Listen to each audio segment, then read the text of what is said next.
The latest news, national issues, the political scene, and conversations with prominent personalities. All these firsthand at the forefront.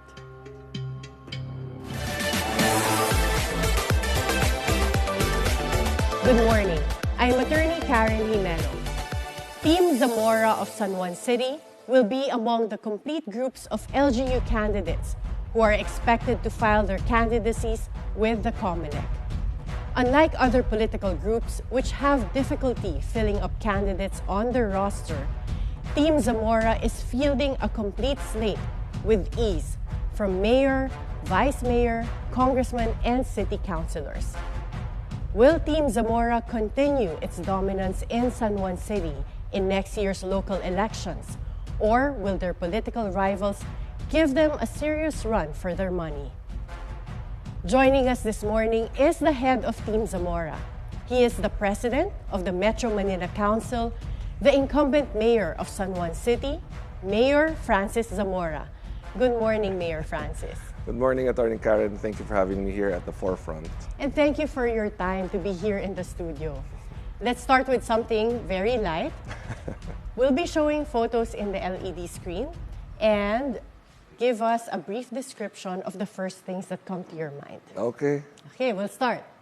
Oh, LaSalle Green Hills, that's where I studied kinder, grade school, and high school. And my kids study there now. Actually, my two younger kids are still in LaSalle Green Hills. And of course, I consider this the foundation of my education because I spent so many years here, and up to now I still help the school in my personal capacity because I believe that it's really LSGH that molded me to become the person I am now.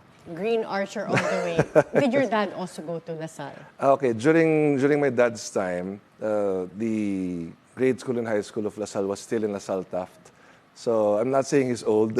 I'm just saying that Pero talagang he green didn't reach. kayo. I'm just saying he didn't reach the LaSalle Green Hills campus. But yes, LaSalle ang father namin ni Kong Bell. In fact, in the hallway of the LS building in LaSalle Taft, nandun yung graduation photo niya. Oh, wow. Okay, so I'm not gonna ask anymore who you support at the UAP. Okay, next photo. Oh, of course, our dearest father, Congressman Zamora. He's the person who really inspired me to become a leader, to become the mayor of San Juan. In fact, ever since I was young, I've seen him really serve the people of San Juan. He was first elected in 1978. And in 1984, during the elections that year, that was the first time I actually campaigned for him. I was only 6 years old. Wow. And I had a very, very early exposure into the public life. So I owe it all to him. Whatever I am now, it's because of my father. At 6 years old, what were you doing to campaign? Oh, we would go around house to house. I remember clearly. In fact, during that time, it was still San Juan and Mandaluyong. And I would be the one to help put the gaw-gaw, okay? Wala pang tarpaulin nung time na yun. Literally, posters and gaw-gaw. Gaw-gaw is the sticky substance that you put on the wall so that the posters would stick. And we would also go around the barker, yung jeep na may trompa, magsasalita ako ron, even at 6 years old, and say, boto po natin si Congressman Zamora. So, yun, talagang bata pa ako. Na-expose na ako. So you had training na to enter into politics at a very young age? No, I'll correct you, Karen. No? Yes, I was very exposed to the public life, but I never really planned or even dreamt of being where I am now. My real dream then was to become a professional basketball player. I was hoping to make it to the PBA. So it wasn't really my objective to serve in the local government. Very interesting. Okay, let's see the next picture. Oh, that's Congresswoman Pami Zamora, of course, our youngest sibling, and I'm very, very supportive of her. Of course, she's now the incumbent Congresswoman of the 2nd District of Taguig. She served 3 terms as councilor, also of the 2nd District of Taguig, and she will be filing very soon for her candidacy, basically for re-election as the representative of the 2nd District of How Taguig. did Pami end up in Taguig? Okay. Well, she decided to transfer there many years ago. In fact, I grew up in San Juan along with Kong Bell, but she made a decision to transfer to Taguig many years ago. So she was able to establish her residence immediately, and she joined the team of Mayor Lani Cayetano. She served for many years as a city councilor alongside Mayor Lani Cayetano. Okay, let's look at the next picture. Oh, my dearest wife, of course, my one and only wife. And I'm proud to say that, and no one can ever debunk me when I say that. We've been together since 1997. In fact, we met Bonifacio Day, November 30, 1997, in Mars. So if you're familiar with Mars, Yes. for Yes. those watching, I met my wife in Mars, and not a lot of people can ever say that. Yeah, it doesn't even exist anymore. Talagang throwback. Yeah. So, of course, my one and only wife, Carrie, the mother of our 4 children, and ang pinakamamahal ko sa buhay. Was it love at first sight for you when you met her at Mars? Well, actually, sa totoo lang, ano kasi siya, heartthrob siya. But if you ask her, and she should admit this, siya ang lumapit sa akin. Okay. I have to ask Carrie to be here so I can verify. Okay. Siya ang nagsabi sa kaibigan, pakilala mo naman ako kay Francis Zamora. Okay, that's your version. We'll That's have to my version of verify the that. story. Yes. Okay, let's see the next picture. Okay, of course, one of my favorite movies of all time. In fact, kami na ni Kerry niyan. Nung nilabas yung movie na yan, if I remember correctly, 1998 or 1999, around that time. And I remember watching that with her. Nakaka-touch yung movie kasi, well, number one, mahilig kasi ako sa mga historical accounts. No? So every time I go to different places, I always go through the historical sites. And of course, the story of Titanic is something that we all know about, and the movie gives us basically a glimpse of what happened during the tragedy. Of course, through the eyes of the director and the producer, but it's one of my favorite movies of all time. Okay, and was this came out in Valentine's Day? Was that your Correct. first Valentine's Day? If first or second, yes. But around that time, late 90s, because Kerry and I met in 1997, if I remember correctly. Titanic came out 1998 or 1999. Okay. Up to this day, we still watch it. Oh, wow. So now we know what your favorite movie is. Okay. Let's see. Next picture. Oh, okay. Coach Leo is I'll just, if you have a few minutes to allow me to share this story. So, ever since I was young, as I mentioned, I've always wanted to be a PBA player. So, I played for LaSalle grade school, high school, college, and then I played in the PBL. I played for several PBL teams, and in 2001, I entered the PBA draft. I was drafted by the Santa Lucia Realtors. I was asked to practice for about 1 month, but I never got signed into a contract. In fact, they just told me, just keep on practicing and don't worry, we'll sign you up. But that never happened. So Coach Leo Isaac eventually took me into his PBL team, that's the Montana Jewels. And within just a few weeks, I was playing the best basketball of my life. In fact, he gave me the biggest break of my basketball career. And within a few weeks, Coach Ryan Gregorio of Pure Foods calls me and asks me, do you have an escape clause from your contract? And I said, why, Coach? Because we want to sign you up with Pure Foods. So I said to myself, wow, this is the culmination of something that I really worked hard for many, many years. But my mind and my heart told me that I shouldn't leave Coach Leo, because if not for Coach Leo's act, I wouldn't have been able to get that big break, and Pure Foods would not have called me. So I decided to politely beg off from the offer of Coach Ryan, because I couldn't leave Coach Leo. Ironically, after 1 week, they replaced Coach Leo as the head coach of Montana, my PBL team. And I called Coach Ryan and asked him if the offer was still there. And he said they had signed up someone else already. So I missed my childhood dream of becoming a PBA player by Just about 1 week, if you were to look at it that way. And I would never regret that decision. So up to this day, I'm very thankful to Coach Leo. If he's watching now, Coach Leo, thank you so much. And you stayed out of loyalty. And he told me, nagugulat ka kasi yung mga hindi mo nagagawa dati, nagagawa mo na ngayon. Halftime, I would have a double-double, 15 points, 15 rebounds. I would finish the game with really good stats. And that's the best basketball of my life during the time I played under Coach Leo Isaac. Wow. And it's amazing what a good coach can do. Correct. Let's see the next picture. Oh, my dearest daughter Amanda, of course, our firstborn. Kamukhang-kamukha ko. So ask Kerry kung ano reaction niya. But marami nga nagsasabi, super kamukha kami ni Amanda. Our eldest child, she's now 23 years old. She's currently in New York, taking up her master's in Fordham. She's taking up a master's in marketing intelligence. And ang aking unika iha, nag-iisang anak naming babae. And I miss her dearly kasi it's been months already since we haven't seen each other. And she also entered showbiz for a while. She was part of Pinoy Big Brother during the pandemic. So, very supportive ako sa daughter ko. And alam nyo kasi yung kids ngayon, they're very different, you know? Yes, very free-spirited. Unlike during our time, pag sabihin ng magulang, do this, do that, di ba? Sumusunod tayo. Sila, hindi. They will really fight for what they believe in and they will make their own decisions. But again, I'll always be supportive of my daughter. Are you a strict dad? Hindi, cool dad ako eh. Oh, okay. Kasi alam mo, for me, dapat ma-experience sila yung mga bagay na dapat nilang maranasan din at their age. Kasi hindi na babalik yun eh.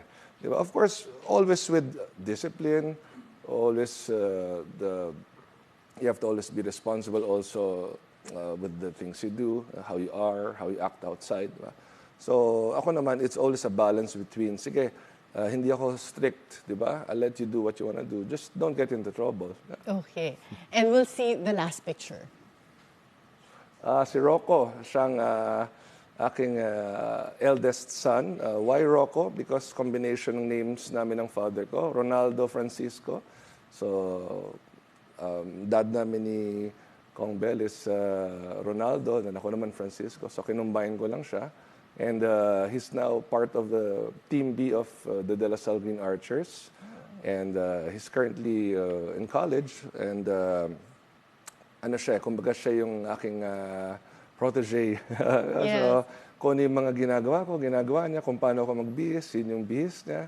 So, I would confidently say na ina-idolizing father niya. Yeah, and he looks a lot like Kerry, but Correct, he seems to take correct. up after you. Do you see him as your successor?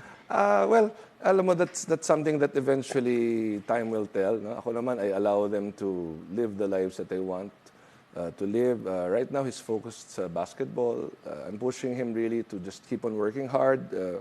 It's currently the UAP season now, and I told him just keep on pushing yourself. At some point, you'll make it to the UAP team of the De La Salle Green Archers, and whatever happens in his life, I will always be here to support him. Again, like what I mentioned a while ago, same with Amanda.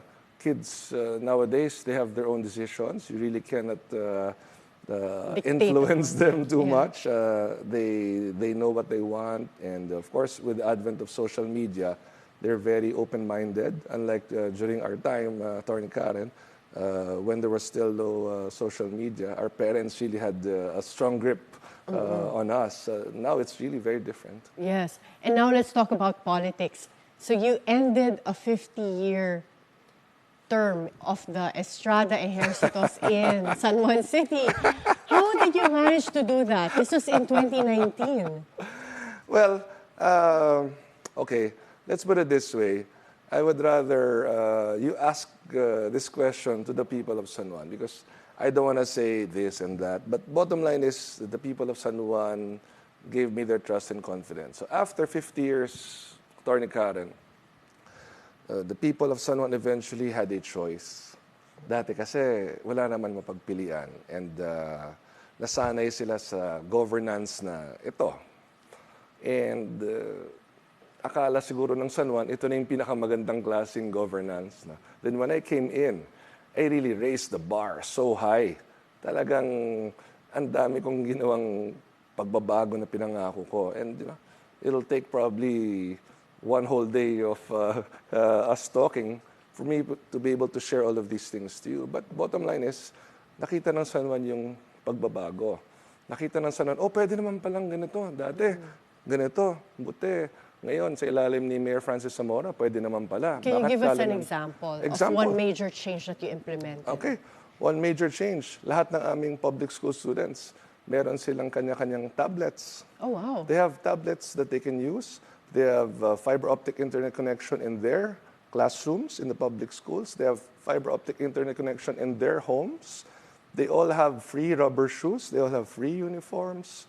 They have very nice public school facilities. Our public school basketball courts are made of maple wood.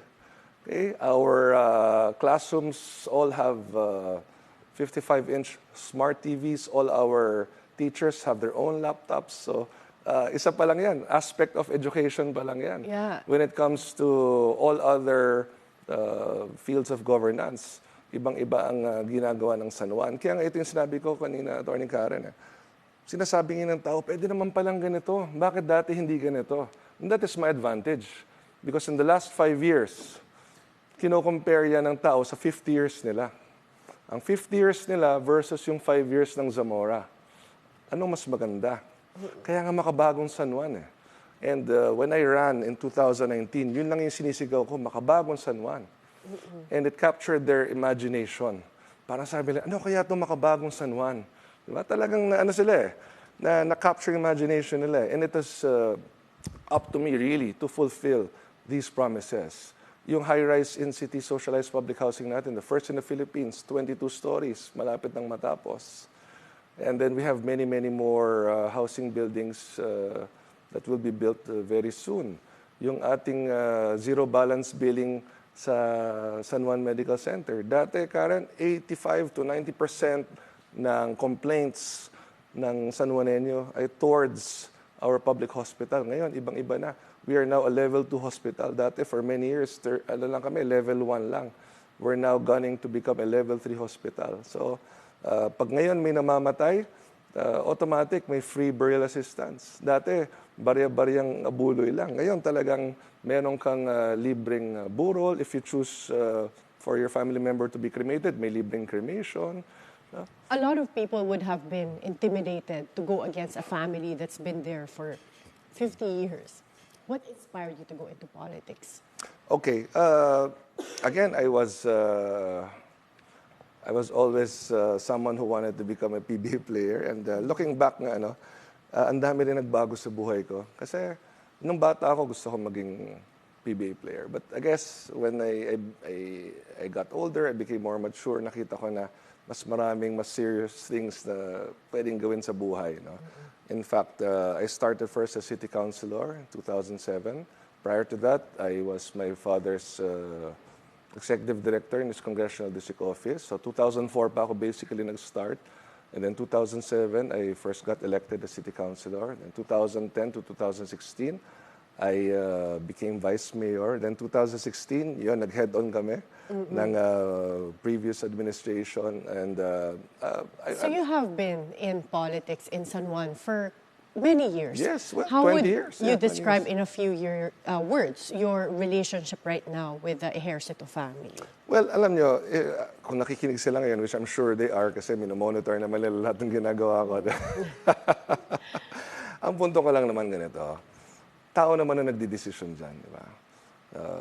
Every 3 years, we are validated through elections. And if the people will continue to support Francis Zamora, choice nila yan.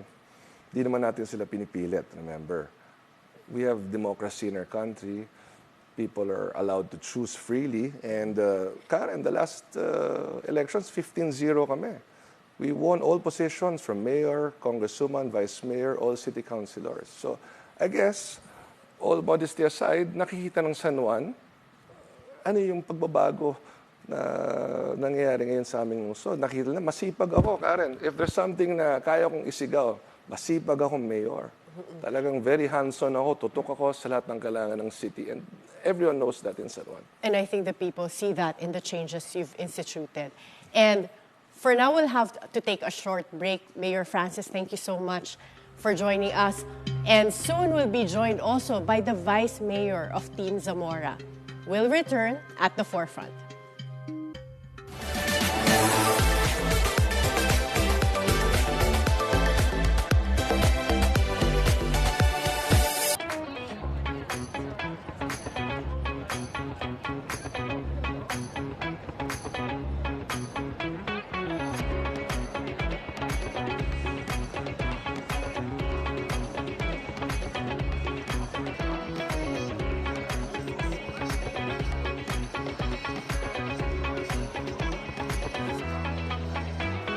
The breadth of anime and what it covers is so broad, from romance to action-adventure to sci-fi to magical girl. There's something for everybody.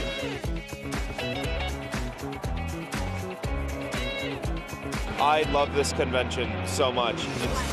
It's so much fun. I get to see all my friends here. It's amazingly, I have a deep love for animation and anime itself, so I just have a great time coming on here and hanging out with my friends, and we all get to bond and hang out.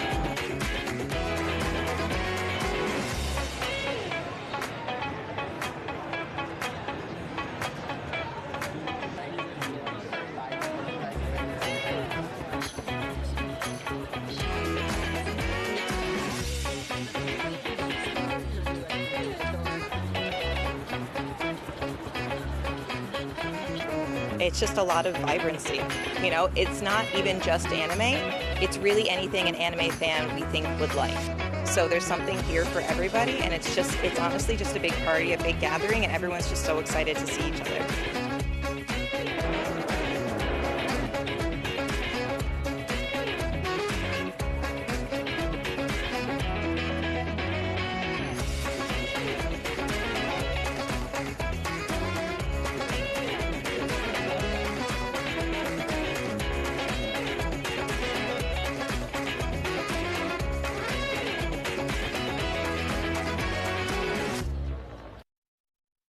Simulan na natin ang agenda. Hindi kinagat ni Vice President Sara Duterte ang panawagan na magbitiw na lang siya sa pwesto. Patuloy ang paghihikayat sa mga Pinoy sa Lebanon na i-avail na ang Voluntary Repatriation Program. Do you think it was fair to have mentioned na may sinasabing may isang ex-PNP chief without dagdag na impormasyon tungkol doon? No, very unfair yun. Sa bawat issue may anggulo at ang balita may agenda.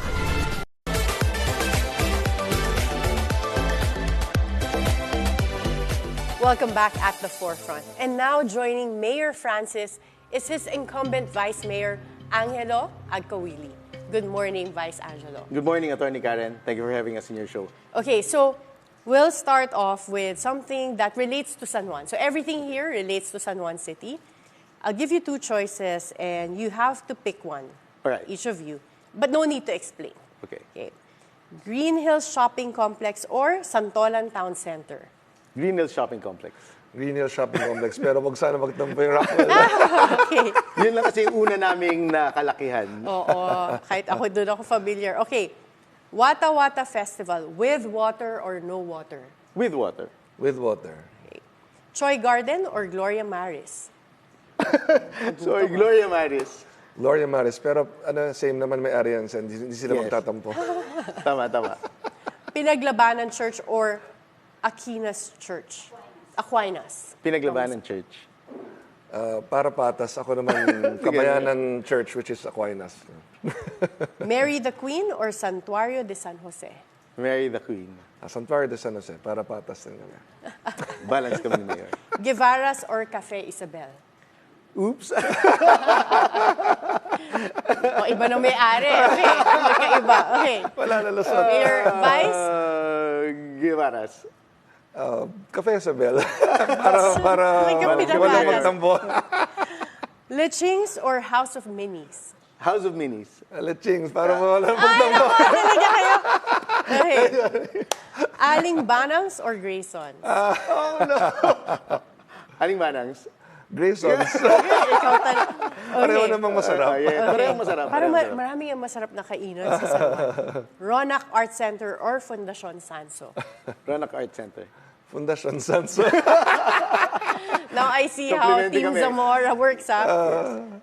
Okay, ito. 1 Polk Street or 204 Mariano Marcos Street? 204 Mariano Marcos Street. 204 Mariano Marcos Street. For once, pareho kayo na sagot. Or what? Ano? Okay, so let's talk politics. First, let's see Vice. Yes. Vice Angelo. Can you share something about yourself before you plunge into politics? Well, at an early age, as early as when I was in grade school, I already wanted to be a lawyer, maybe as far back as grade 2. And probably the reason why I wanted to become a lawyer was because I already wanted to be in public service. So when I was in school, I ran for the first time during the first Sangguniang Kabataan elections, which was way back 1992. And I won in our barangay, which was Barangay Pasadena. And afterwards, I went to law school to fulfill my dream to become a lawyer. And I practiced for quite a number of years. And I was given the chance again to run for the first time citywide as councilor in 2010. Was there anyone in your family who was in politics? Well, yes. My grandfather, the late Justice Mariano Agcaoili, used to be assemblyman for Quezon Province. In fact, he won in 1978 the interim batas sa pambansa, and he served together with Congressman Ronnie Zamora, who was representing, I think, the joint district of Mandaluyong and San Juan at that time. So are you and Mayor Francis friends since before? Well, we've been friends from way back. First time I met him was in, of course, being an Atenean and an avid basketball fan myself. I used to watch him play against us, and so I was given the privilege to become friends with him way back 2009 in preparation for my first run as councilor. That was the first time I was running as vice mayor as well. And you became vice mayor because of the untimely demise of Vice Mayor Warren Villa last year. Yes. How well did you know former Vice Mayor Warren? Oh, he was like a brother to me. We were batchmates. His first term as councilor was coincided with mine in 2010. So we were in the City Council of San Juan from 2010 to 2019. And so his passing was really painful for not only for myself, but for all of us. When you succeeded Vice Mayor Warren, did you find yourself continuing a lot of his initiatives, or were there things that you initiated as changes? It was a mix of both. I continued the things that I felt should be continued. And of course, I had my own advocacies as well, which I started and continued on from way back when I was councilor. And you will be running for Vice Mayor officially for the 2025 elections? Yes, it is. It has been the extreme honor and privilege of my life to serve our city as vice mayor, and I am in this position to continue serving on our city if our people wishes. And Mayor Francis, how would you describe your working relationship with Vice Mayor Angelo? Do you find that sometimes you disagree on certain matters? Something that I can share is that we have a very good, both personal and professional relationship. Yes, we've known each other for about 15 years now, and in fact, he's the godfather of one of my children. So even when I was still vice mayor and he was councilor, we were already very close to each other. And I'm very happy that he's now my vice mayor. Of course, no one wanted Vice Mayor Warren to pass away, but given the law of succession, it dictates that the #1 councilor becomes vice mayor, and that's Vice Mayor Angelo Agcaoili. So I'm very thankful because I have a lawyer as a vice mayor. My sister is also a lawyer, our Congresswoman. So I have a barrage of legal luminaries who help me make decisions, because the last thing I want to do, of course, is commit something that may be against the law. But sometimes there are some provisions of the law that may not be as clear as others, and I would always consult these things with them so that before we finalize any ordinance or resolution or any policies of the local government, it always goes through a strict process of evaluation by Vice Mayor Angelo Agcaoili.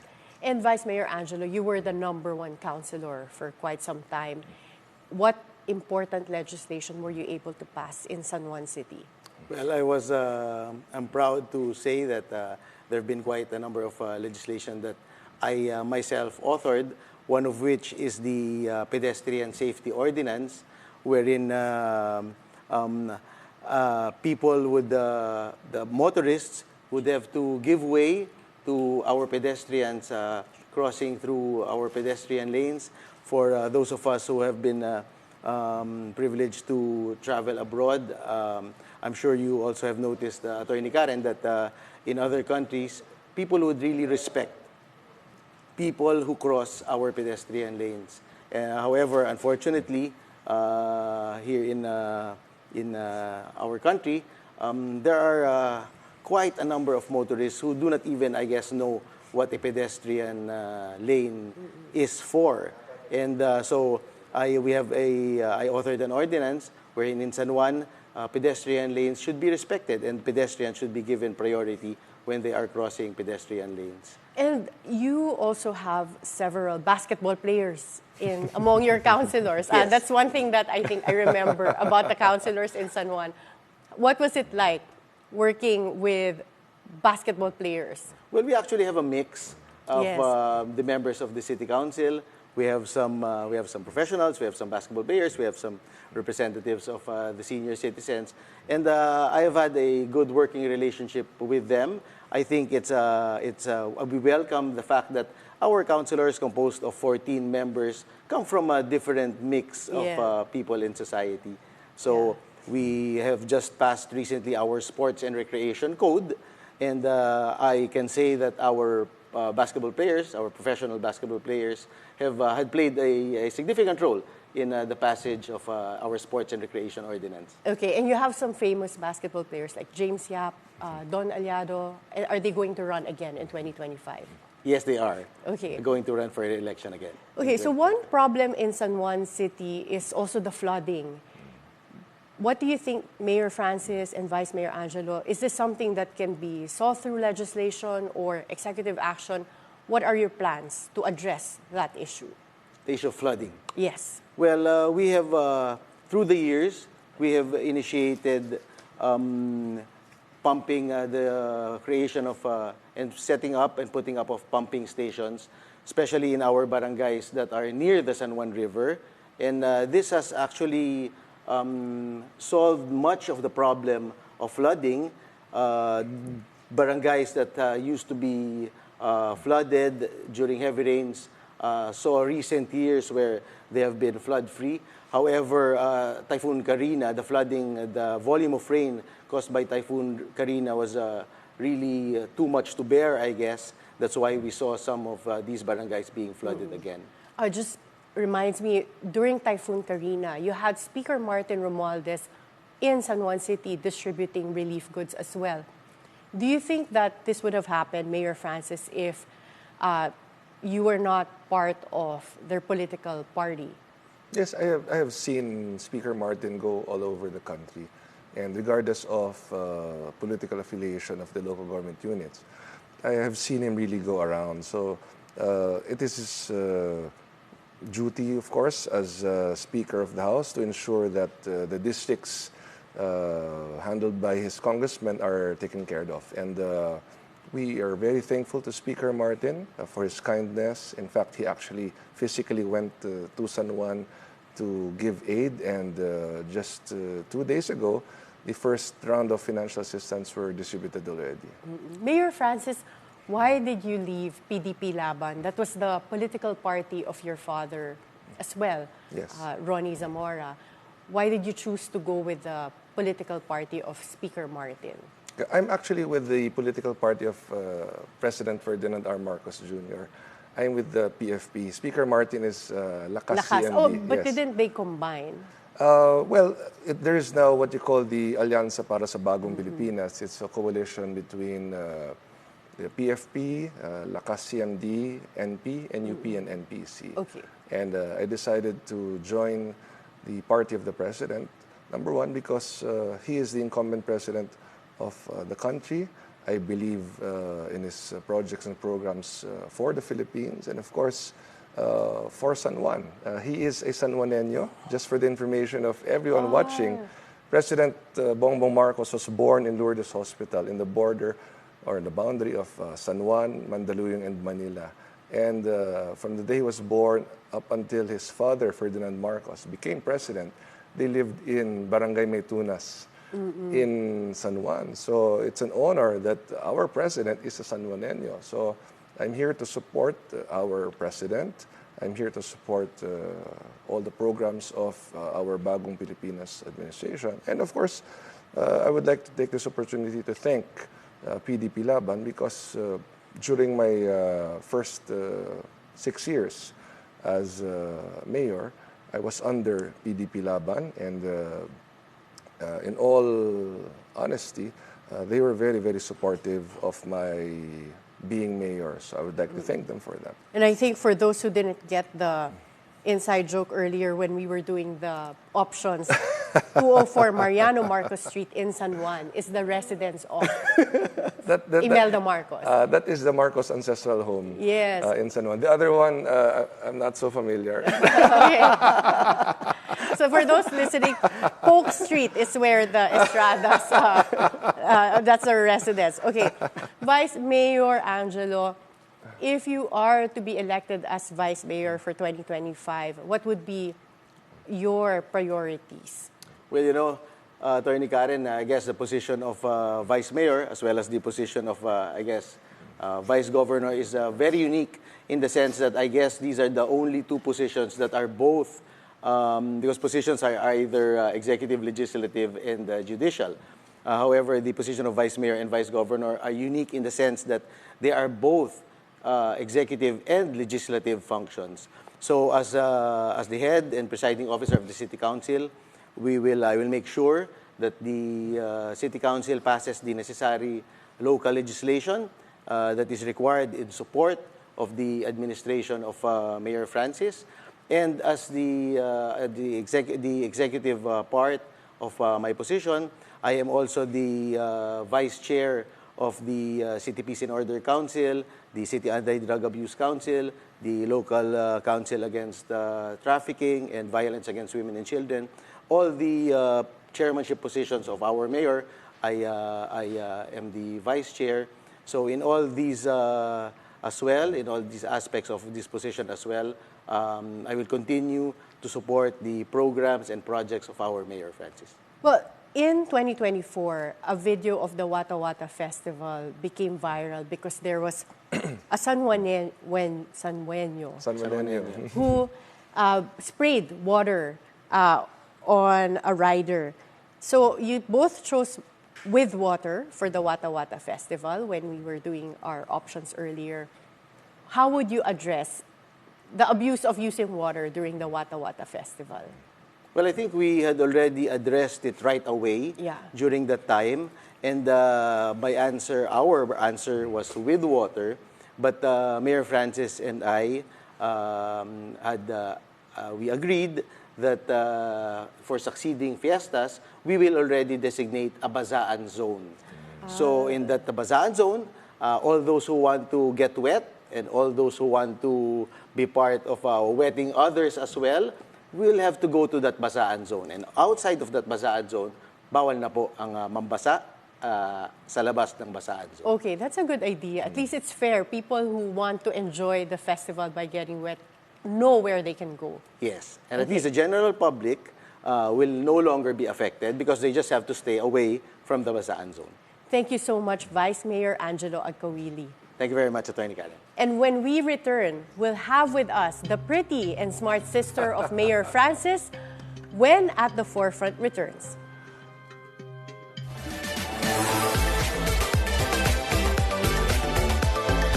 In the Philippines, women entrepreneurs make up a significant 60% of all MSMEs. Innovations are transforming job markets and the financial future of OFWs. The buy now, pay later industry is rapidly transforming how Filipinos manage everyday spending, but it also raises questions about its impact on personal finances. I'm Rain Musnian. Welcome to Follow the Money. Weekdays, 10:30 a.m. on BNC.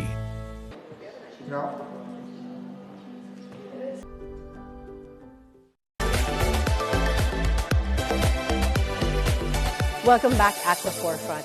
And now joining Mayor Francis is the representative of the Lone District of San Juan City, Congresswoman Belle Zamora. Good morning, Congresswoman Belle. Good morning, Attorney Karen. Okay, so now that we have both of you as siblings, Congresswoman Belle, you're the only one among the siblings that took up law in UP as well. Are you the person who's following in the footsteps of your father? Actually, Attorney Karen, our late Ate Cello, was a lawyer, but she went to Ateneo, and she passed away in 2008. And yes, I was the only one who followed her dad's footsteps in UP. Are you your dad's favorite? I'd like to think so, but Pammy will get mad. Ikaw daw ang pinakamatalino among the Zamora siblings. Is that true? I'd like to think so too. Well, I'm looking at Mayor Francis's reaction, so no object. violent objections for now. So in 2022, you were up against Janela Estrada. Jana, actually. Jana Ejercito. Sorry, Jana Ejercito. Sorry, yes. And I think she was endorsed by Uniteam at that time. Was she? Jana is actually the cousin of Janela. Of Jinggoy and JV, actually. Okay. Yes. So Jana is not the same as Janela. Is that different? Janela is the daughter of Senator Jinggoy. So Janela was endorsed by the Uniteam at that time. Would you remember? Janela ran in 2019. She was the one I beat for mayor. Okay. In 2022, she did not run. Okay. So in 2022, you were up against Jana Ejercito. Yes. Is she going up against you in 2025? Would you know? We haven't heard. She hasn't been going around, so we don't know if she will file this time. Would you know if you would be running against someone or unopposed? We don't know, actually. We're waiting, but so far we haven't had any feelers. Those that the followers of our opponents are posting in Facebook aren't actually going around, so we don't know if anyone will file in the coming days. Well, that's very unique, not to know if there's going to be opponents. Why is the Lone District of San Juan also regarded as the at-large congressional district? Okay, so at-large congressional district. So we might be a very small city, but we're here in Metro Manila, and we're always regarded as one of the big and important areas here in the city, in Metro Manila. So we are always given importance by House leadership, for example, and we thank the House leadership and the President for that, actually. And what is it like, Congresswoman Belle, to have to work with your sibling in terms of, well, at least you're in Congress, you do legislation, but in terms of relating to San Juan City, you have your brother running San Juan City. Do you see any advantages and disadvantages to that? It's we have a lot of advantage.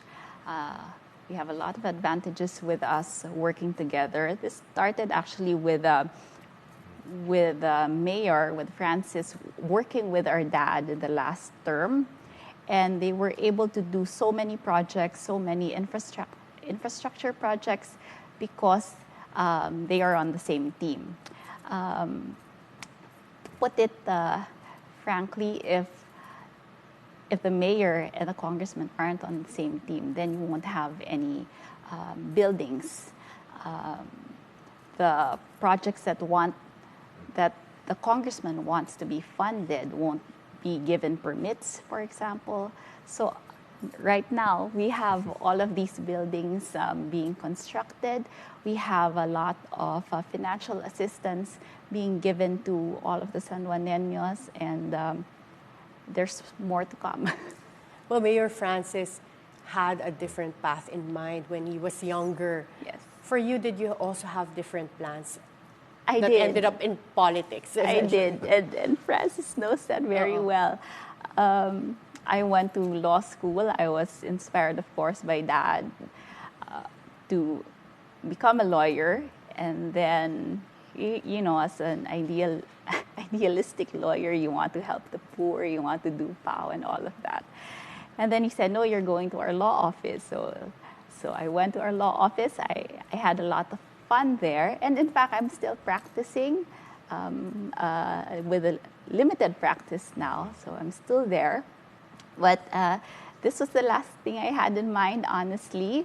And they were able to convince me that someone has to follow in our dad's footsteps. Someone has to continue the legacy that he was leaving behind.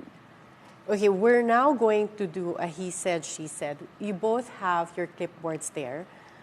And I will ask a question, and you both have to write your answers. And then we'll compare whether you have the same answers. Okay, between the two of you, who takes after your father's political savviness? So we'll write You'll the answer write, here. yes. Okay. Okay. So, oh wow, the same. So it's Mayor Francis. Okay. Who has more friends? I think I know the answer to this. Okay. Any proof of this? Do we see this if we check your Instagram account? Yeah. So I think Mayor Francis is the extrovert. I'm proud to have a limited number of friends. Who travels more? Oh. This is going to be interesting. Si Congresswoman Bell napapaisip. Oo nga. Oh, okay. Sige. Ikaw na Whatever. lang. Oh, wow! Talaga si Mayor Francis pa rin. 3 out of 3 na tayo. No, kasi Between the two of you. I have a young son, so I can't travel so much, and I can't leave my son behind. Yeah, I can relate. I have a 3-year-old now. I can relate with that. Between the two of you, who's more patient? Tingnan natin.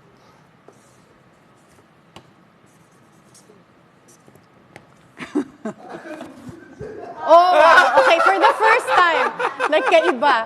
Okay. Dapat mag-concede ka naman. Bakit? Why do you say it's you, Oh, I Congresswoman? know. I'm such a patient person. Well, I can see it. You're putting up with Mayor Francis. I'm just kidding. Why do you say it's you, Mayor? I guess, Karen, iba yung context ng patience namin. Because yung patience ko is within the level of the city. No? Kasi, just to share, I get around 1,000 messages a day. Ano yung combination na yan? Text, Viber, WhatsApp, all of these. No? Around 1,000 messages a day yan. So, kung hindi ka patient, you will really go crazy. So, totoo yan. Kasi, iba-iba yan eh. Namatayan, nagkasakit, nasagasaan, naputulan ng kuryente, kailangan pang aral, nabuntis. All of these things, problema ng lahat, napupunta sa mayor. And ang expectation, masosolve ni mayor lahat yan. So you really have to have that level of patience for you to be able to handle the demand. So yung kay Belle, yes, very patient siya by nature. Kasi kita mo naman, maamo, di ba? Very demure. At saka yung personality niya kasi gano'n eh. Very receptive din siya sa mga opinions, kunwari, mga suggestions ng ibang tao. So, I guess yung answer namin is dependent on our own personal circumstances. Yes. Okay. And for the Sa'yo next na, question... all of the text. And the next question, you'll answer at the same time without consulting each other. Okay? You don't write, Okay. just answer at the same time. Okay. Okay. Will you be switching posts when your term ends? No. No. Oh, wow, talagang... Okay, and very consistent. Okay, complete this sentence. I will have first ladies first. Complete the sentence. Mahal ko ang San Juan City dahil... Mahal ko ang San Juan City dahil... Sorry, Tagalog, English ang naisip Yes, ko. you can say. Mahal. Or I love San Juan I love City. San Juan City because it's a city where we grew up in, and it's a city with the most pleasant people, most warm constituents, and I love San Juan City because I am very happy to be their congresswoman. Okay, thank you so much, Congresswoman Bell. What about you? Mayor Francis, mahal ko ang San Juan City dahil... Mahal ko ang San Juan City dahil dito ako pinanganak, December 5, 1977, sa Cardinal Santos Medical Center.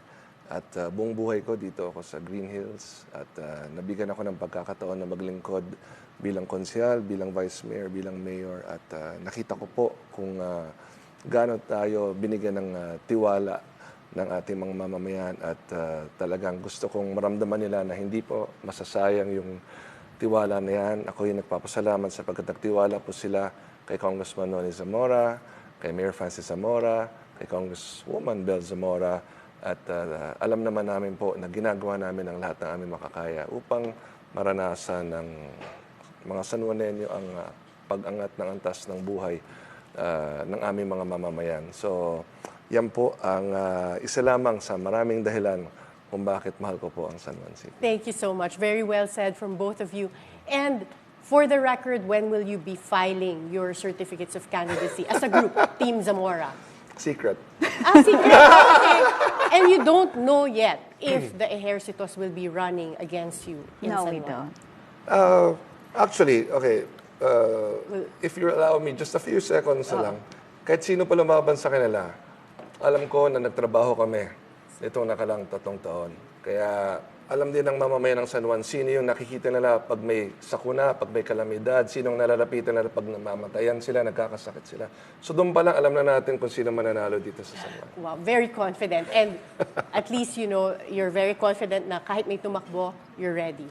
Yes. Thank you again, Congresswoman Bell and Thank you, Mayor Attorney Francis. Karen. As second-generation politicians, Team Zamora brought fresh minds and energy to serve when they were first elected. Now that they are seeking re-election, they seek to continue the reforms and changes they made to their beloved city. Whether they keep their reign in San Juan or not remains to be seen. The answer will unfold next year in May 2025. Be timely informed, be insightful of the news. Always stay at the forefront.